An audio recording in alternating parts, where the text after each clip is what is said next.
Labdien, cienījamie kolēģi! Šodien mēs turpinam mūsu raidījumu sēriju. Principā mums šis šodienas temats būs saistīts atkal ar konfliktu Ukrainā, kāda šobrīd ir situācija un ko mēs varam sagaidīt attiecīgi no šī te konflikta tālākas eskalācijas vai neeskalācijas. Tātad, es neatkārtošos par Vladimira Putina un Donalda Trumpa tikšanos Aļaskā, pēc tam sekojošā tikšanās Vašingtonā, kur piedalījās prezidents Donalds Trumps, kur piedalījās no Eiropas puses tātad Zeļenskis, Makrons, Stārmers, Merts, Itālijas premjera Meloni un NATO ģenerālsekretārs Rūte un Eiropas komisijas vadītāja Fonda Ļaina. Tātad šobrīd ir divi jautājumi. Pirmais no šiem jautājumiem ir, vai miers Ukrainā vispār ir iespējams šogad, 2025. gadā. Otrs jautājums ir, vai un kādas drošības garantijas vispār ir iespējams bez ASV. Un trešais jautājums ir tātad sakarā ar šīm te iespējamām garantijām, kurš tad šīs garantijas vispār būs spējīgs garantēt. Un kā tas viss izskatīsies. Es varbūt nedaudz sākšu ar to, ka tātad, ja mēs runājam par situāciju, kāda ir ar pušu nostājām, tātad praktiski nekas nav mainījies. Un gan Krievijas federācijas nostāja, gan Ukrainas un Eiropas nostāja praktiski nav mainījusies. Atgādināšu, tātad Krievijas federācijas nostāja tāda, ka Krimai un attiecīgi 4 apgabaliem, Doņetskas un Luganskas apgabalam jābūt ir šajās administratīvās robežās Krievijas federācijas kontrolē, un pa frontes līniju varētu būt runa par Hersonas un Zaporožas apgabalu. Tālāk runa ir par to, kādām drošības garantijām tad ir, iespējams notikt ar Krievijas federācijas dalību. Krievijas federācija uztur prasību, ka Ukraina paliek neitrāla valsts, Ukraina netiek uzņemta NATO, iespējams netiek uzņemta Eiropas Savienībā, ir jautājums par krievu valodas statusu Ukrainā, un Krievija kategoriski pret jebkādu NATO vai Eiropas Savienības dalību valstu militāro vienību dislokāciju Ukrainas teritorijā pēc pamiera vai miera līguma parakstīšanas. No otras puses, tātad Ukraina un Eiropa pastāv uz to, ka jautājums par teritorijām vēl aizvien ir atklāts. Otrkārt, Eiropas Savienība ir gatava, tātad NATO dalību valsts ir gatavas savus kontingentus nosūtīt uz Ukrainu un, principā, turpināt apgādāt Ukrainu ar finansiālo, ekonomisko un militāro palīdzību.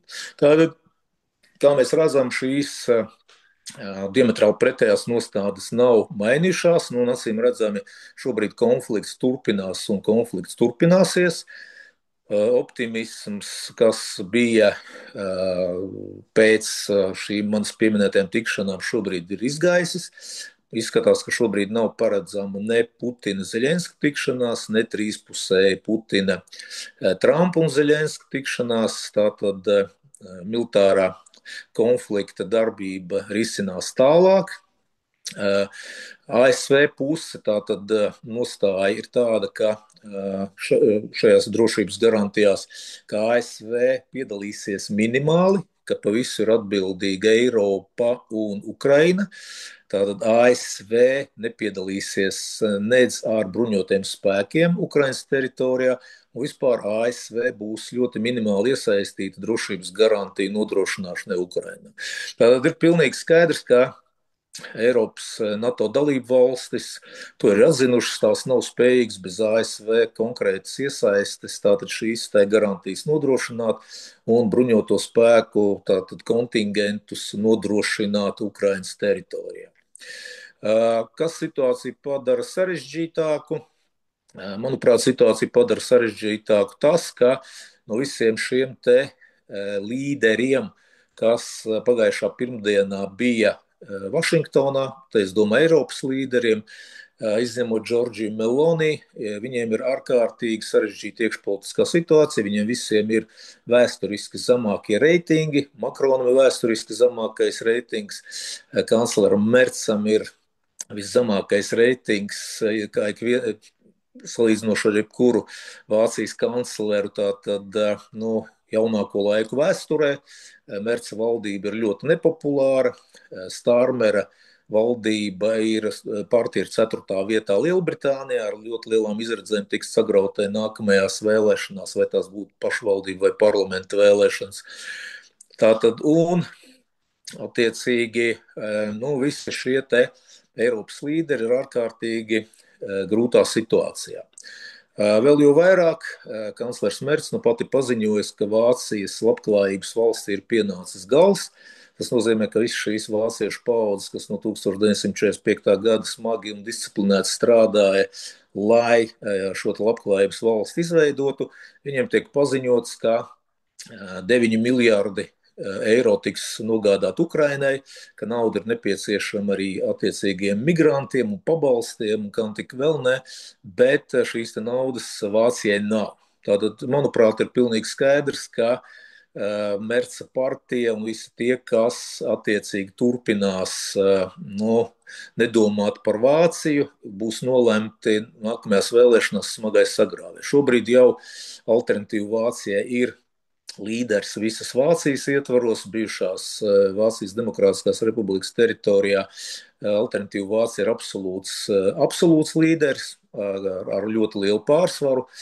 Francijā Le Penas partija ir par 20% punktiem priekšā Makrona partija, kas nozīmē, ka Makrons vai viņa partijas izvirzīts prezidents noteikti netiks ievēlēts Francijas prezidenta amatā. Tas pats ir Lielbritānijā, kur Nigela Farage, Lielbritānijas reformu partija, ir absolūts līderis, kas ir kas ir Trumpa sabiedrotie. Tāda Trumpa sabiedrotie pamazām pārņem virsroku Eiropā. Un, manuprāt, arī skaidrs, ka šie lēmumi par atbalstu Ukrainai, šie lēmumi par bruņoto spēku nosūtīšanu uz Ukrainu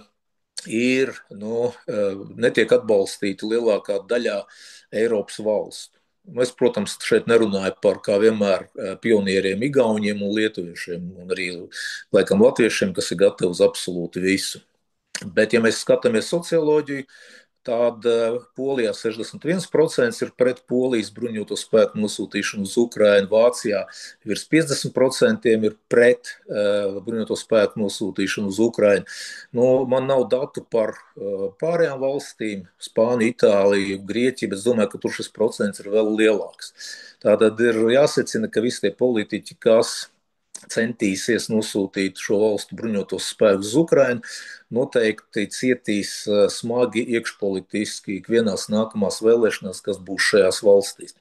Varbūt, lai vēl nedaudz parādītu šo situācijas nopietnību, burtiski nesen Itālijas vicepremjers Mateo Salvini ieteica Makronam pašam uzvilkt bruņu cepuri un tātad bruņu vesti, paņemt ieroci un braukt pašam karot uz Ukrainu, ja viņš tik ļoti grib karot. Un Itālijas karavīri nebūs pārstāvēti Ukrainā. Itālija varēs palīdzēt varbūt ar jautājumiem, kas skar atmīnēšanu un kaut kādu pēckara dzīves uzlabošanu, bet nekādā gadījumā Itālijas karavīri tur nebūs. Tātad vienkārši vēršu jūs uzmanības to, ka tas, kas tiek tik viegli deklarēts, ir ļoti grūti izpildāms. Un ir pilnīgi skaidrs, ka bez ASV militārās palīdzības, izlūkošanas palīdzības, militāriem spējām šī te labas gribas koalīcija nebūs efektīva. Protams, vēl viens jautājums ir, un Krievijas federācija kategoriski pret tātad Eiropas valstu bruņoto spēku izvietošanu Ukrainā. Jautājums ir arī, kas notiks, ja šie spēki, ja tie tiks dislocēti Ukrainā, kas notiks, ja šie spēki sāks ciest dzīvā spēka zaudējumus. Ja notiks triecieni pa šiem spēkiem, vai tas nozīmē karu starp Eiropas Savienības dalību valstīm un Krievijas federāciju, jo ASV un Donalds Trumps kategoriski paziņoja, ka šāda veida misija tā notiks, tātad vēlreiz atkārtoja, notiks ar ļoti minimālu ASV iesaisti un nekādā gadījumā tā netiks iedarbināta caur NATO. Tātad NATO 5. pantu šādā situācijā nevarēs iedarbināt. Lūk, tāda ir situācija šobrīd. Izskatās, ka miera process ir atkal novirzījies. Izskatās, ka šobrīd, tomēr šis konflikts tiks atrisināts kaujas laukā. Manuprāt, izredzes uz pamieru vai uz mieru šobrīd ir atkal kļuvušas ārkārtīgi nelielas. Tāpēc, dārgie kolēģi, es ļoti gribētu dzirdēt jūsu viedokli, kas mūs sagaida rudenī. Rudens jau tūlīt būs, vai mēs varam šogad cerēt uz kaut kādu sarunu procesu un kādu pamiera vai miera procesu, vai arī šis militārais konflikts jau iestiepsies jau 2026.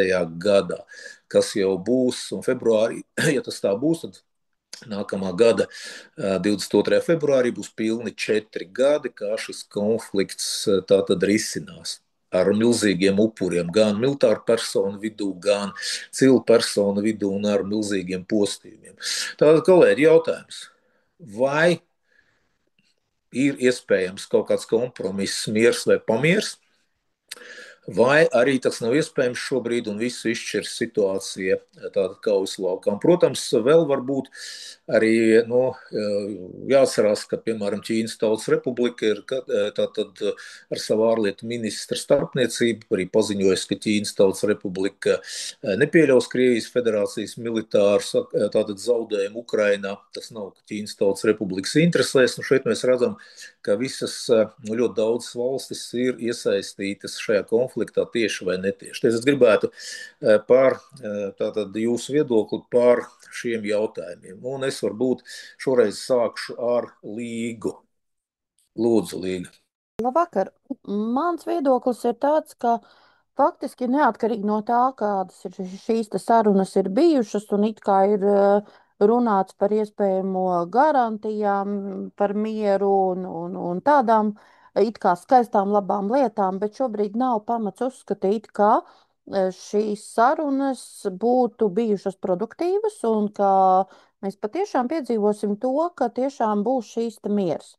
Es uzskatu, ka kara darbība turpināsies, un šeit, lai arī mēs runājam par iespējamu mieru, tomēr virkne valstu no ekonomiskā viedokļa, un īpaši jau, pat teiksim tā, dažas lielās valstis, kurām ir šī militārā industrija labi attīstīta, viņi patiesībā ekonomiski nav ieinteresēti, lai viss būtu tik mierīgi un lai viss apstātos. Jo faktiski šobrīd Eiropa, kaut gan viņa runā, ka mēs tur gribam iesaistīties un tā tālāk, bet principā tās ekonomiskās intereses ir pietiekami lielas, lai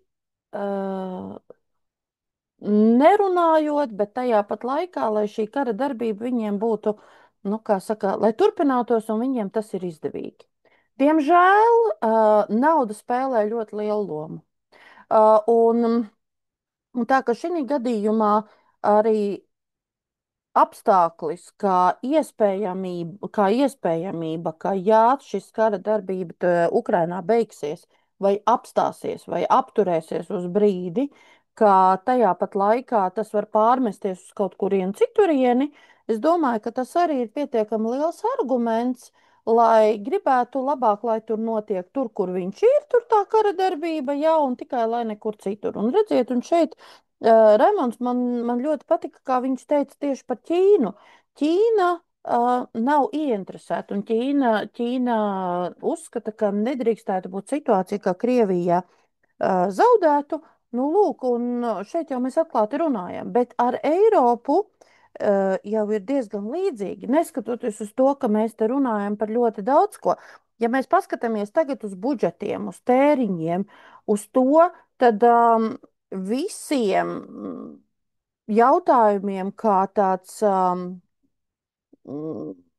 nu, kā šiltīte pa priekšu, ir drošība, drošība, drošība. Mēs redzam, skaidri redzam, ka faktiski daudzas lietas tiek paliktas zem šī saukļa apakšā, kaut gan tur ir un nav, un viss tiek noslepenots. Faktiski tas ir arī viens ārkārtīgi interesants veids, kā šobrīd saimnieko šo valstu vadītāji ar līdzekļiem. Citā valstī vairāk, citā valstī mazāk. Tāpēc diezgan nežēlīgi tas skan, bet ja sabiedrība un tauta jau savā būtībā negrib nekādu karu, nekur, ja? Un Eiropā, un Amerikā, un es domāju, ka viena daļa arī Krievijā iedzīvotāji pilnīgi iespējams, ka viņi nekādu karu negrib, jo viņi saprot, ka tās ir cilvēku dzīvības un tās var būt arī viņu tuvinieku dzīvības. Bet tāpat laikā valstu vadītāji un virkne ierēģņu un virkne uzņēmēju, kuriem pieder šīs militārās industrijas uzņēmumi, viņi ir ieinteresēti visā tajā. Un tas ir diezgan skarbi, protams, no manas puses tā pateikt, tāpēc es līdz ar to šo te jautājumu skatos tieši šādā aspektā. Skatoties uz to, ko dara, ko saka attiecīgi mūsu valstu vadītāji kā viņi rīkojās. Nu, protams, Baltijas valstis tur ir īpašā statusā, jo protams, ka Baltijas valstīs tur tas viss ir nu, arī tāds emocionāls jautājums, jā, tātad, kur šo sabiedrību var drusciņi tā kā apvienot, jā, uz šiem jautājumiem, tāpēc līdz ar to, jā, nu, tas tā ir. Situācija ir graujoša, un es domāju, ka, diemžēl, Ukrainā kara darbība turpināsies arī 26. gadā. Es esmu atsevišķu analītiķu viedokli dzirdējusi par to, ka viņi uzskata, ka kara darbība varot ilgt vēl vairākus gadus. Un es teiktu tā, ka es neizslēdzu šo varbūtību, jo nav šobrīd priekšnoteikumu, lai mēs tiešām teiktu, jā, ir visi priekšnoteikumi, ka varētu apstāties šis karš. Un apstāties, un Krievija piekāptos, un viņa izvestu savu kara spēku. Jo šeit jau ir principu jautājums. Te nav vairs tik vienkārši, jo arī Ukrainā arī prezidents nevar pateikt tā, ka, nu labi, mēs atdosim kaut kādu teritoriju, jo tad jau viņam prasīs viņa valsts iedzīvotāji un pilsoņi teiks, bet pagaidiet, kāpēc tad mēs tik daudz dzīvības esam zaudējuši. Jā, tā ka tas ir gan emocionāls, gan arī gan ļoti sāpīgs jautājums, ja šobrīd šādā variantā apstāties un vēl jau vairāk tas ir arī likumdevēja jautājums par to, vai vispār būtu ar mieru viņi no kaut kā atteikties Ukraina šādā situācijā. Un tad tiešām atkal tas jautājums ir, kā vārdā un par kādu cenu tas vispār, nu, kāpēc tas ir tā, jā. Un es pilnīgi saprotu arī Ukrainas iedzīvotājus, kuriem šāds jautājums varētu rasties. Eiropas iedzīvotājiem atkal ir savukārt jautājums, kāpēc mums ir kaut kas jādara, kāpēc mums ir kaut kas jāziedo, kāpēc mūsu cilvēki ir jāsūta uz kaut kurieni. Un mēs dzirdējām par Poliju, kur Polija teica šobrīd, ka viņi tomēr neredz iespēju, ka viņi varētu savu kontingentu sūtīt uz Ukrainu. Ja? Kaut gan Polija ir ļoti, ļoti aktīva atbalstītāja, un tajā pat laikā Polija lūk skatās uz šādā momentā. Un tagad jūs redzat arī Polijā ļoti interesanta situācija veidojusies, ka prezidents ir vairāk šis konservatīvais un premjerministrs un valdība ir drusku no cita politiskā grupējuma. Un mēs redzam, ka tikko arī notika viens pirmais veto, kur principā prezidents uzlika veto.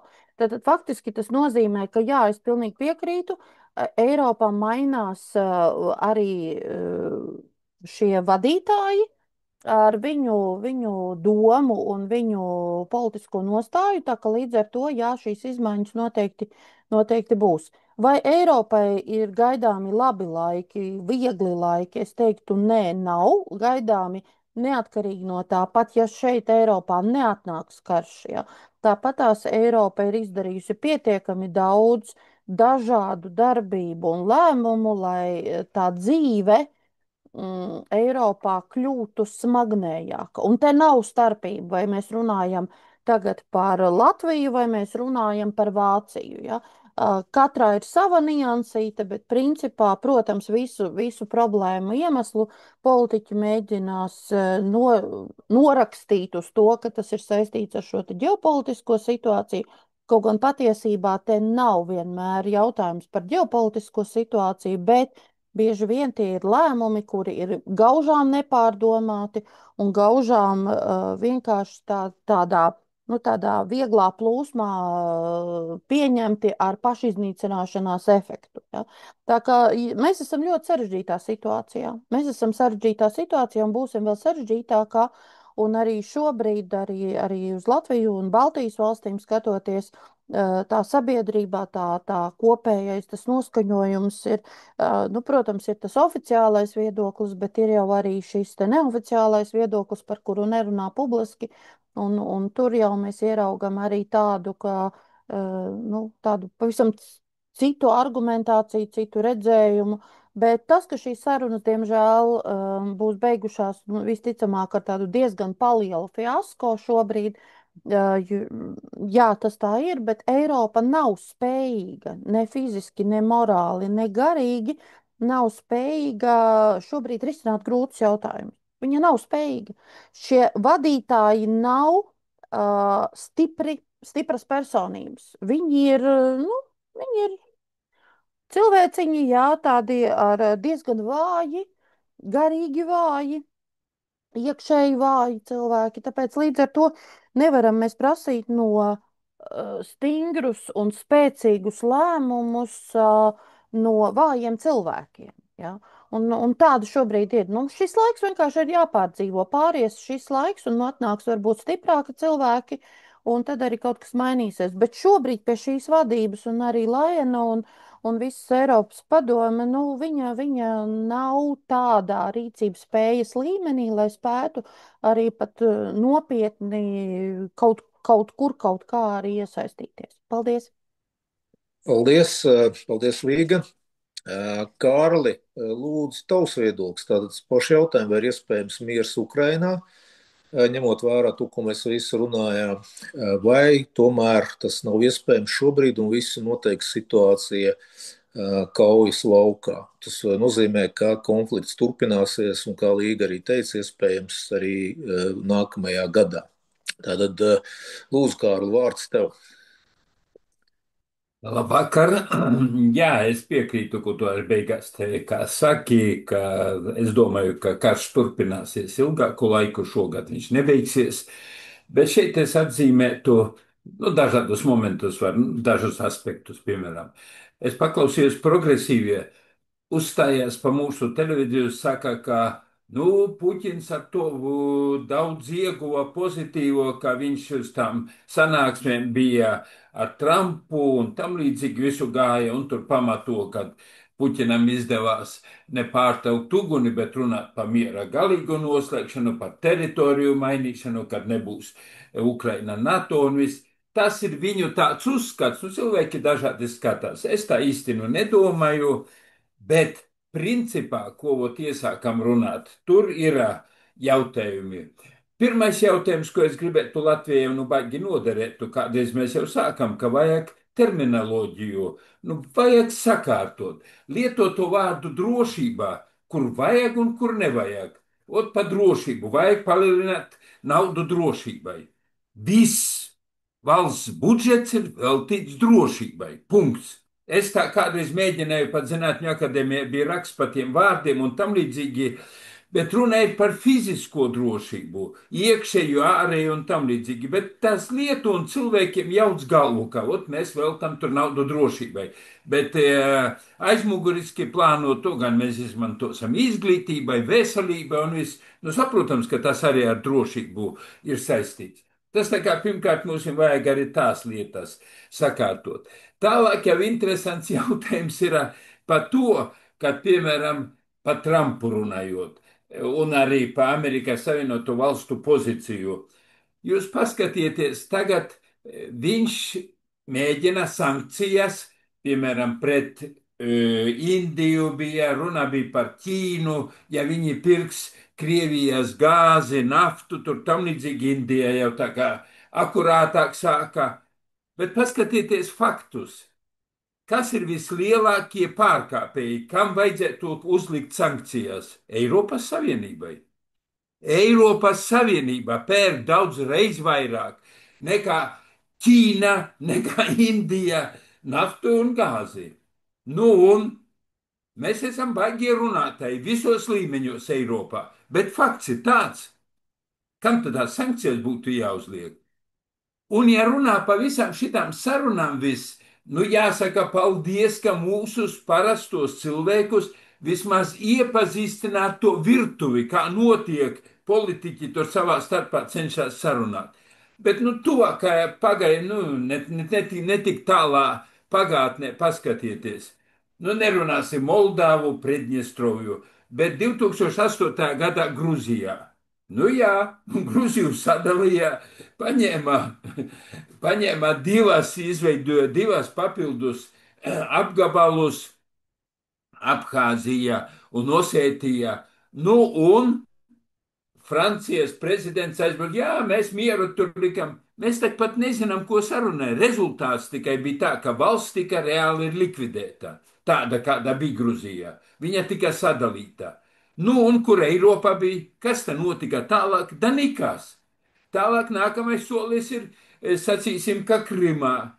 Nu, un kas 14. gadā, ka notika? Es arī tajā laikā atsekoju diezgan labi, jo man bija tas, kas beidzis bija Žukovka akadēmiju cilvēks, ka tur atradās, viņš man rakstīja tā, nu, neoficiāli, kas tur viss notiek.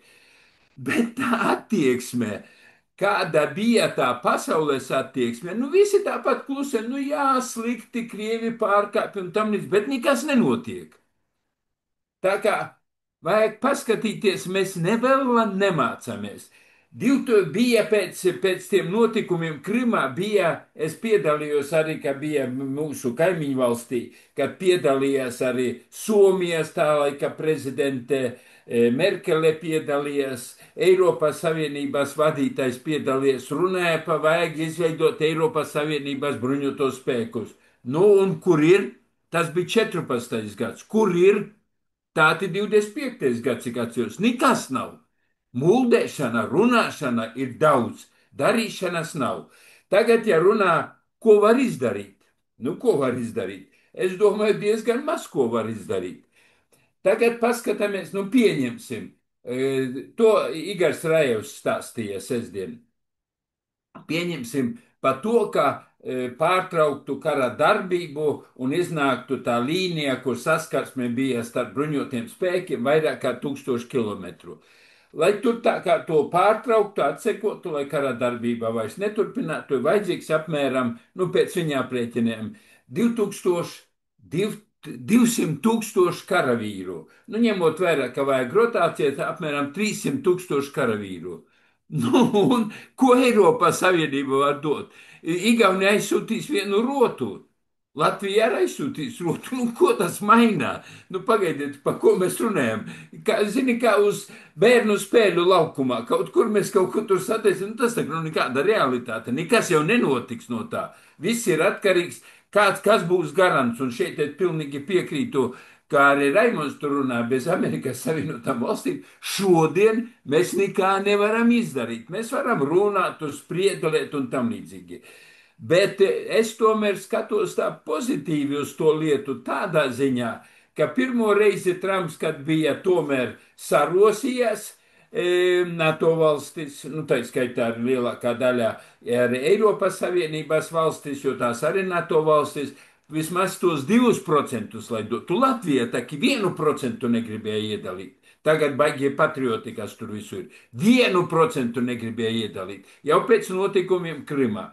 Nu labi, tagad mēs iedalām, mēs sapratām, Igaunija, tur Baltijas valstis, Polija un tam līdzīgi. Mēs to iedalām un mēs esam aktīvi un visu to tā kā pareizi darām. Bet man tas jautājums vienmēr rodās. Bet pagaidiet, iestāties Eiropas Savienībā vai NATO ir noteiktas prasības, rīcības plāns dalībai NATO. Mēs tur vairāku gadu gājām, mēnešus rakstījām, atskaites un tam līdzīgi. Vai tad tie lēmumi, kas kopā pieņemti, nav jāpildā? Ja NATO valstis nosaka kādu procentu, bet tad sākās sarunas, nu, ko tur Spānijā? Viņiem plūdmalē, un nu, viņi gan iedalīs tur aizsardzībā, viņiem ir citas vajadzības. Vienmēr visiem ir citas vajadzības. Vācija ar visu bija, kamēr nebija tā kara un tīsti tāda īsta kara uz pilna mēroga. Ukrainā, saprotams, saņēma gāzi no Krievijas, iedalīja mazāk par 1% aizsardzībai, ekonomika plauka, viss ir ok. Bet, nu, Amerikas prezidents, viņš pareizi arī tā kā uzsver, pagaidiet, kādēļ visu laiku tikai kā skatās uz Ameriku, nu jūs tur tā apsargāsiet, palīdzēsiet un tam līdzīgi. Vai pašiem nevajag to darīt? Ja 3,5% patiešām visas Eiropas Savienības valstis iedalītu aizsardzībai, nu kas negrib iedalīt, nu izstājieties no Eiropas Savienības, nu esiet atsevišķi valsts, vai te nevar kaut kādus lēmumus pieņemt, nu tādus reālus lēmumus. Tas jau būtu 700 miljardi eiro gada aizsardzībai. Tas jau būtu pamats, lai attīstītu militāru rūpnīcu. Es saprotu, to nevar izdarīt ļoti ātrā laikā, bet tas jau būtu būtiski. Un tad jau jebkurš agresors skatītos uz mums savādāk, nu es domāju, Eiropas Savienību kopumā. Tas nenozīmē izstāties no NATO. Tas nenozīmē, ka paralēli NATO kaut ko veidot, bet būtu NATO sastāvdaļa tāpat kā Amerikas Savienotās valstis, bet nu būtu tāda sastāvdaļa, ar kuru rēķinās jebkurš arī agresors. Un ja vēl tie 1,5%, pa ko ir runāts tagad aizsardzībai, ka tas ietu arī ar aizsardzību saistītie, nu tas būtu vai triljons eiro gadā aizsardzībai. Tagad paziņo, man jau tā patika TV24, kad Zīle paziņoja, jā, vispārīgi Eiropas Savienība ir lēmusi, ka tur, man liekas, viņš pateica, pat 7 gados iedalīs 100 miljardus aizsardzībai, nu tas tā kā varētu aiziet Ukrainai. Nu, un kas tas ir? 100 miljardus. Kas tas ir, ja vēl ilgākā laika periodā? Vai ar to var atrisināt kaut ko? Nu, nevar atrisināt. Tādēļ principā vajag šeit pie vadības arī, ka mēs Latvijā vēlam, ievēlam tur un tam līdzīgi, nu, cilvēkus, nu, kas izsaka savu viedokli, aizstāv savu viedokli, prot organizēt arī domu biedrus, un Eiropā vajag mainīties. Nu, labi, cienījamie kolēģi, liels paldies jums par jūsu viedokli. Izskatās, ka visticamāk šogad miers netiks sasniegts un visu izšķirs situāciju uz kaujas lauku, varbūt vēl ļoti īsi. Protams, ka ik viens, kurš zaudēs šo konfliktu, vai tā būs Eiropa, vai tā būs Krievijas federācija, tas nozīmē ārkārtīgi smagas sekas tai politiskajai vadībai, kur tajā brīdī atradīsies pie varas. Tam tie būs jāatbild par visiem zaudējumiem. Paldies, paldies, kolēģi, vēlreiz. Paldies, skatītāji, paldies, klausītāji, uz redzēšanos.